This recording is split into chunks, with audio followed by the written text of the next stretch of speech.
impact players for the Falcons, Vita, Kelty, and Kylie. Folkwein following the 8-2 win in the regional final against Walsh Jesuit.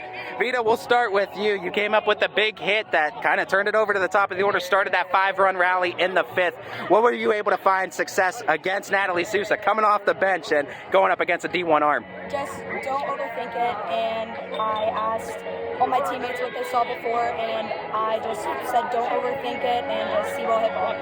Kylie, I want to talk with you on the offense and defensive side of this game. First and foremost, defensively at catcher, in the first, you have that throw out of Tepley at second, and that's a speedster.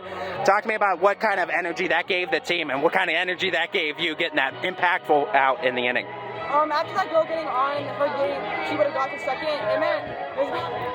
It meant a lot to the team. It got us really excited, and that momentum got us going into the rest of the inning and got the outs. You were also impactful in that 5th inning and hitting the 2-run home run that I don't know if it's landed yet.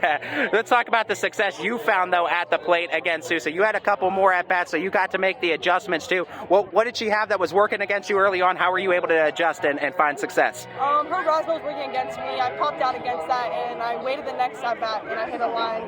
But I knew that pitch was low and coming inside, and those were my favorite pitches, and I just saw it coming in, and I hit it. Vita, we'll start this question with you and then move it over to Kylie, too. This was an anticipated matchup for everyone, I think, in and around the area. Everyone was talking about this since before the season.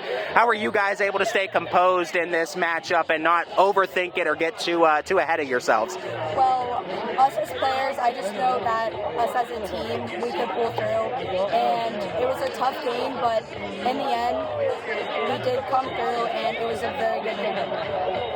Kylie, same question to you. Just talking about the game as a whole, too, how you guys were not able to overthink things, come in composed against one of the most anticipated matchups of the entire season. We knew this was going to be our hardest game yet of the season, and we just had to stay very confident. With Cindy in the circle, it's really hard for them to put runs against us, and our defense was spot on today. Having Kylie in the outfield getting those catches, Morgan played great at third base. It was just an all-around good day for us offensively and defensively. So when we started hitting and feeling good, we knew we had it. Falcons hitting on all cylinders. They've booked their ticket back to Akron. Catch them next Friday against Fairfield in the state semifinals.